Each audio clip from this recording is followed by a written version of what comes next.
I feel the Spirit moving in me. I feel the Spirit moving in me. Aloha, welcome to Unity Church of Maui's Sunday service. You know, a Jewish rabbi and a Catholic priest met at the town's usual New Year's Eve dinner. They usually had a big feast and a big party. And the old friends always sat together and began their usual banter. "The baked ham is really delicious," the priest said to the rabbi. "You really ought to try it. I know it's against your religion, but I can't understand how you can let such a why such a wonderful food is forbidden. You don't know what you're missing. You just haven't lived until you've tried Mrs. Hall's prized Virginia baked ham. So, Rabbi, when are you going to break down and try it?" And the rabbi looked at the priest and smiled and said, "At your wedding." I love that. A lady named Margaret attended my church in St. Louis. She was a beautiful woman, we used to think of her as like a pixie because she was tiny and she had bright red hair and she was really bubbly and full of mischief, and everybody loved her. And she was a legendary clothes horse. You know, there was a room in Margaret's house that was totally filled with clothes. Now, Margaret, being a small woman, she was a size 4, but she had everything up to size 20 in her house. And she used to say, "Who could pass up such beautiful fabric, such elegance? Maybe someday I'll have all these clothes adjusted so they fit me." I saw Margaret the last few days that she lived in her hospital room, and it was hard to recognize this little pixie lying below the sheet that was covering her tiny body. And I remember how small and frail she looked, and how her skin looked like white satin. It seemed to be really thin and pale. But you couldn't miss her kind of harsh voice, right? Because she had it wasn't really harsh, I guess. It was nasally. And we loved her nasally voice because it gave her such character. And the last few words that she spoke to me had really deep meaning. She said, "Life passes so fast. Reverend Blaine, believe me, in the end, the shoes and the clothes don't matter. Beauty doesn't matter either. They all will just pass away. I feel like there are other things that I could have done, more important things that I could have done in my life. I don't know what they are right now." She says, "Don't let life pass by without figuring who you are and why you're here." And she said, "Don't let any day go by when you forget to be present and enjoy the moment." I never forgot those words, and they've been a part of what has become my mission in ministry, to live in the moment myself and to help to guide and encourage others to be totally present in the moment, and to encourage people to live up to their full potential. One of the most powerful things that we can do to be present in the moment is to forget the regrets that we have of the past. A Course in Miracles tells us, "The only holy, true statement that can be said about the past is that it's not here now." Isn't that so great? I love that. Today we're going to look at the past, and we're going to look at how can we learn from the past? How can how can we keep our past from holding us back from our spiritual evolution? You know, our path can be our past can be our path to spiritual evolution and spiritual consciousness. So today we're going to look at, how can we embrace our past fully, or let go of our past in many cases, so that we can be totally present to the gifts of this present moment. In Alan Cohen's book, I Had It All the Time, he said, every soul on this planet has retained its divinity, whether the person knows it or not. We are all born in original innocence, not in original sin. Our spiritual adventure is about regaining the vision of who we are and living in the worthiness that it reveals. I love that. Being so present, being so much in the moment, being so real and so who we are, so that we can be present to life's fullness and the fullest expression that Spirit desires to experience us in. I have some ideas for us to explore, and the first one is that we can get stuck in the past because we cling to our past because it's what we know. It's like an old shoe. It's like an old attachment that we have. And we just love, I think, as human beings, to hang on to the past. And so sometimes we do that and we reminisce over it and we live in it, and it keeps us from being present. Another way that we can get stuck in the past is by believing that we are a product of our past and that our history determines our identity and who we are. And I like to think the truth of it is to be right here and right now and be present right now. We can do that in our fullness without having to be reminded of what we've been in the past. And we can get stuck in our past because sometimes we romanticize our past. Yeah, we think, oh, life was so great back when, or I remember when I was with my friends, or I remember living in this place. And we can get stuck there and not be able to be present because we think that the best that is to be is in the past. And we can also get stuck in the past because the past has a lesson to teach us. When I was in my graduate program, getting a teaching credential, I volunteered in a special ed program in an elementary school. And I loved it. And I felt like I had a special knack to be able to deal with these children who had disabilities on some level. But I felt like, something clicked in with me when I was with them, and I felt passionate, and I could come up with ways to help them to learn. And I saw great progress in some of the students that I worked with. And, I went on to get my teaching credential, and circumstances had it that I couldn't continue to get a master's degree and to get a degree in special education, which is what I would hope to do at the time. And this regret has shown up so much for me in my life that I wish that I could do it over. I wish that I could go back and get that master's degree and to be able to teach special education. And then some time passed, and I started going to Unity Church in California. And about 1990, that's when I went there. And about 1991, I started taking classes in Unity. And maybe like many of us, I got really excited about them.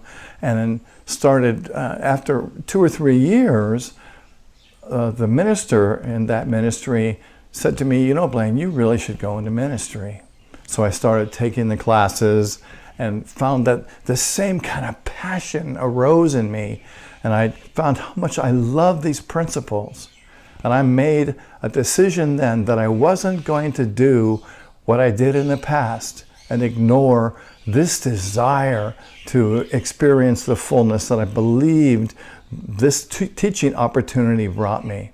So I continued to take those classes. I applied to ministerial school, and here we are today.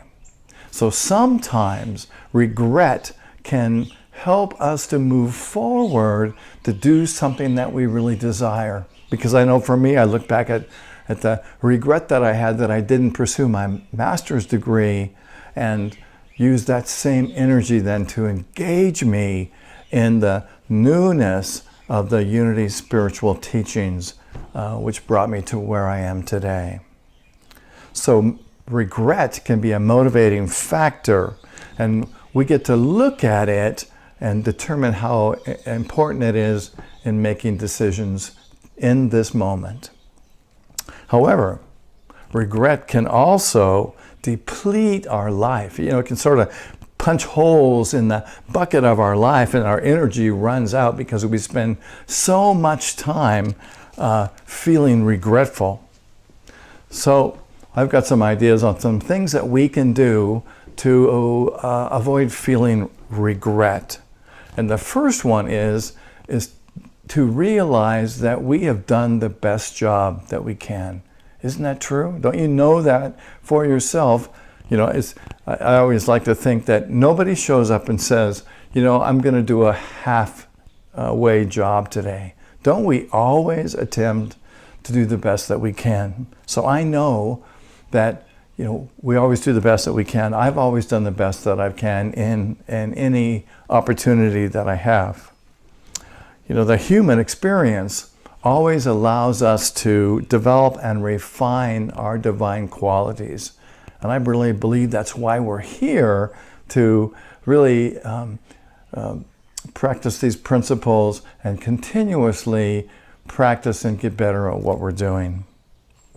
I am freed from disappointment and regret as I focus on filling my heart with love and forgiveness. And this is really about just being present to whatever has happened to you, to me, to us in the past. Realize that we did the best we can, and to be free and to love this moment and where we are. The second antidote to regret is to understand that missed opportunities have been the perfect solution. Someone said that when an opportunity happens and it doesn't, and we don't capitalize on it, that perhaps we've dodged a bullet. I don't know what might have happened if I would have gone into teaching special education, but I have to believe that things are perfect right as they are, and that all the work that I've done in my life has brought me to this moment.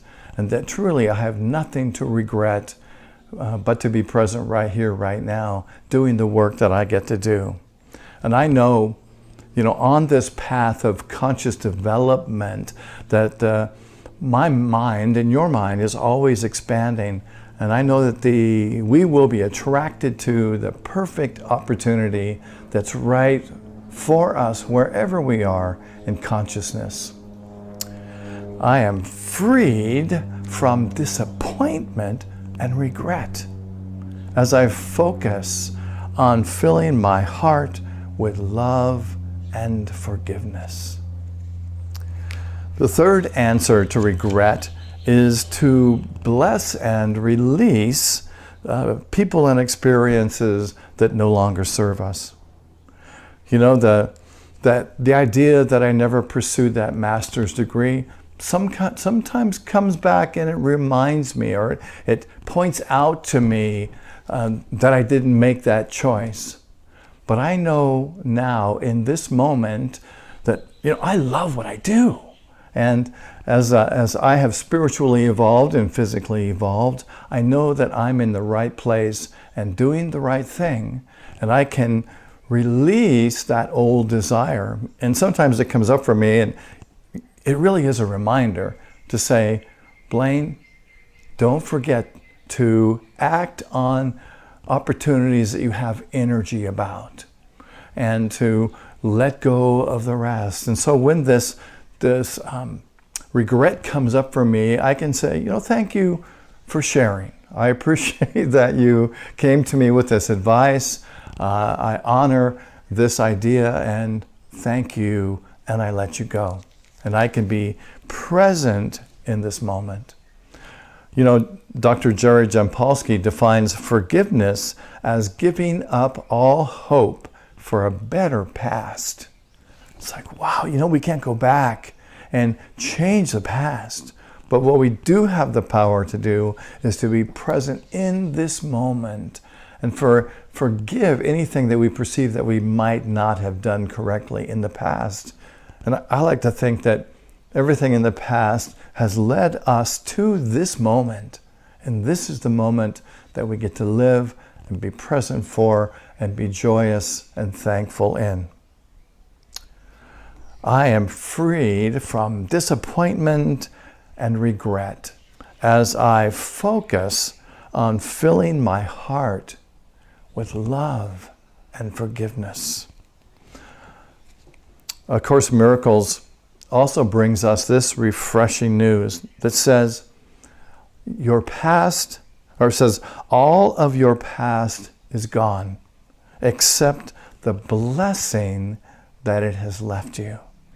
Thus we can say, the past ain't what it used to be. This right here, right now, this is what it is. To be able to be alive and fully present in this moment. This is where Spirit is. This is where our Christ self is. This is where our God self is, right here in this moment. The past ain't what it used to be. If I could show you beyond a doubt that the challenges that you face today will be the stepping stones to a greater tomorrow, and you can move through these challenges with confidence, could you see the perfection in your life? If I could show you the difference you've made in someone else's life, just by being who you are and how you were with them, and maybe how they would have been without you being around, could you see the perfection in your life? If you could know for certain that the terrible mistakes that you made in the past have helped you to be strong, that have helped you to be powerful, that have helped you to be the conscious spiritual being that you are, could you see the perfection in your life? If I could show you that the hurt you experienced in the past has helped you to be strong, has helped you to be who you are, has helped you to be the wise spiritual expression that you are, could you see the perfection in your life? I'd like to end today with a story that Richard Bach tells in his book, Illusions. The master answered and said, "Once there lived a village of creatures along the bottom of the great crystal river. The current of the river swept silently over the top of all of them. Young and old, rich and poor, good and evil, the current going its own way, knowing only its crystal self. Each creature in its own manner clung tightly to the twigs and to the rocks of the river bottom, for clinging was their way of life, and resisting the current of what each had learned at birth. But one creature said at last, 'I am tired of clinging. Though I cannot see with my eyes, I trust that the current knows where it is going. I shall let go and let it take me where it will. Clinging, I shall certainly die of boredom.' The other creatures laughed and said, "Fool, let go, and that current you worship will throw you tumbled and smashed across the rocks, and you will die quicker than of boredom." But the one heeded them not, and taking a breath, let go, and at once was tumbled and smashed by the current across the rocks. Yet in time, as the creature refused to cling again, the current lifted him free from the bottom and bristled him and hurt him no more. And the creatures downstream, to whom he was a stranger, cried, "See, look, a miracle! A creature like ourselves, yet he flies. See, the Messiah has come to save us all." And the one who was carried in the current said, "I am no more the Messiah than you. The river delights to lift us free, if only we dare let go.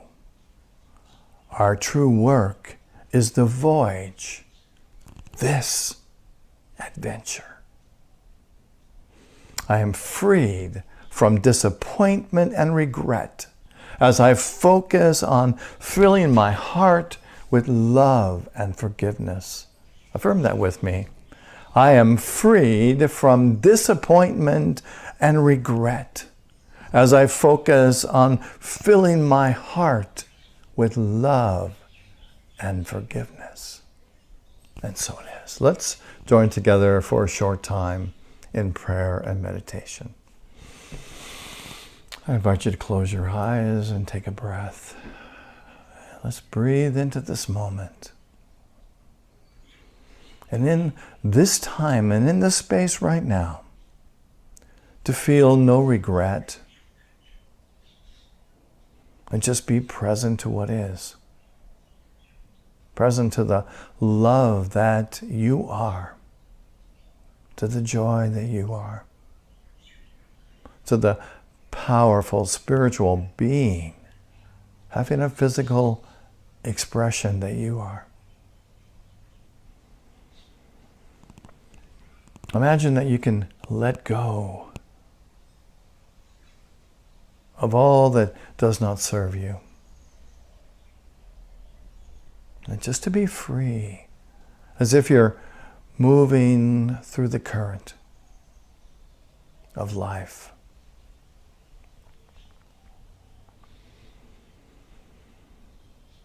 Breathing in and breathing out.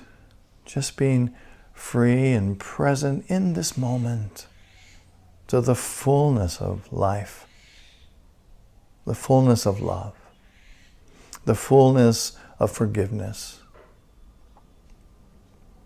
Present right now.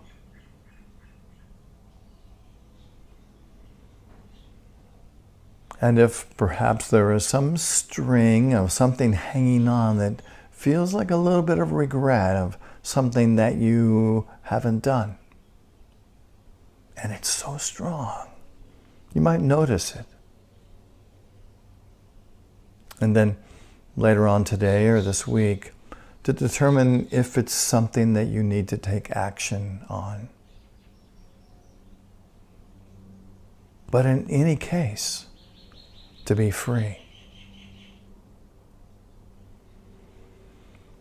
Let's take a moment just to be together in the silence.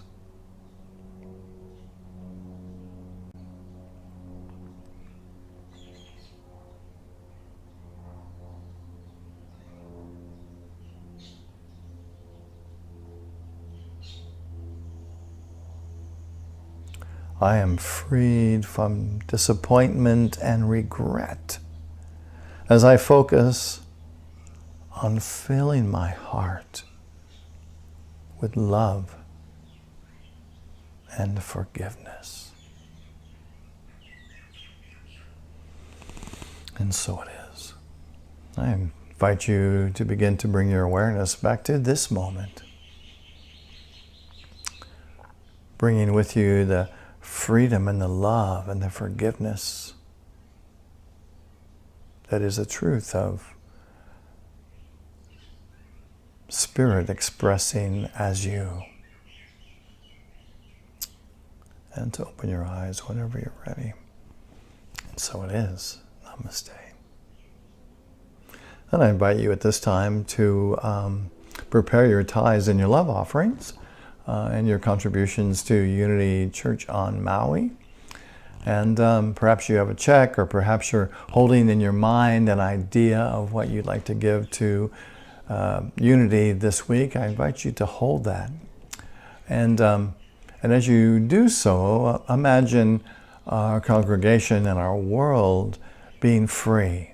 Imagine a world of peace and joy. Imagine a world of love and forgiveness. And as you hold this thought and hold these gifts, why don't we pray and affirm together our prayer of prosperity, which begins, through a grateful, giving heart, my mind and life overflow with the abundance of God's all-providing, infinite supply. And so it is. And thank you for being with us this morning, and thank you for being who you are. I know just by listening and watching our video that that you are doing what is yours to do to bring love and light to this world. And I totally appreciate your consciousness, and thank you for being who you are. And you can send your contributions to Unity Church of Maui, located at 483 South High Street in Wailuku. And you can also go to our website, www.unityonmaui.org, and make a safe contribution there.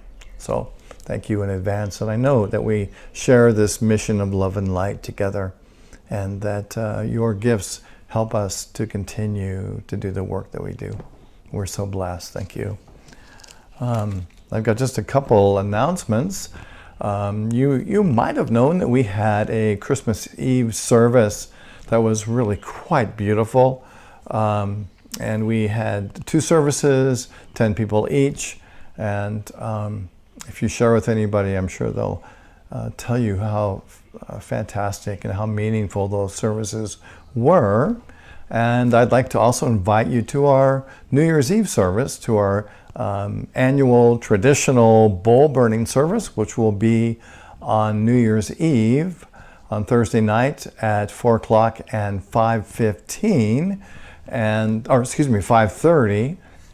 And you'll need to make reservations to come to those services, because we're only having 10 people in each service, and we are wearing masks and we are social distancing.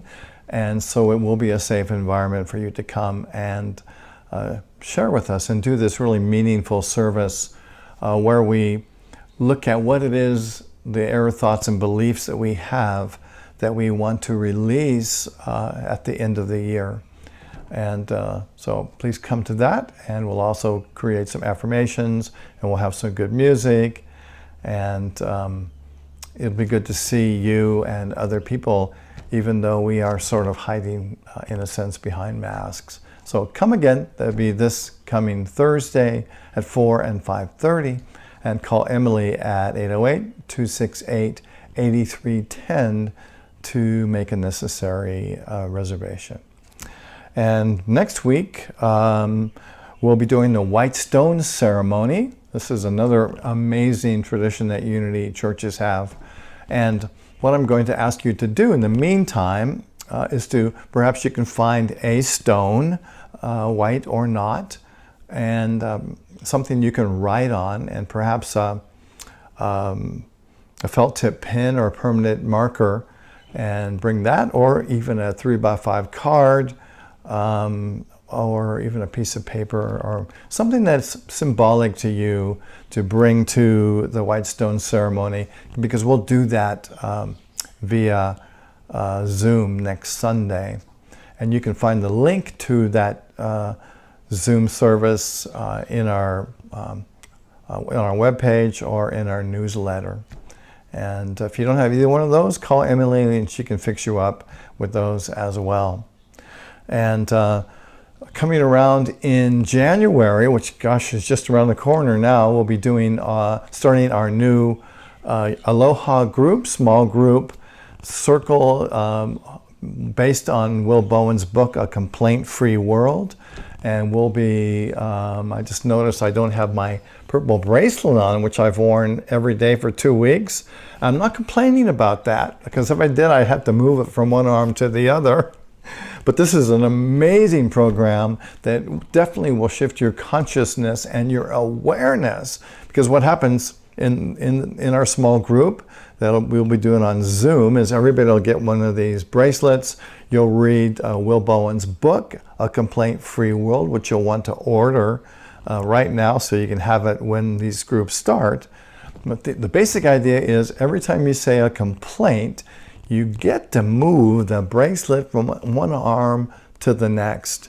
And what you will find will happen is that you become very conscious of what you are saying. Because we're only counting the complaints that come out of our mouths, not the ones that circle around in our heads, thank goodness. And you'll become very conscious of what you're thinking. It's a very fabulous process.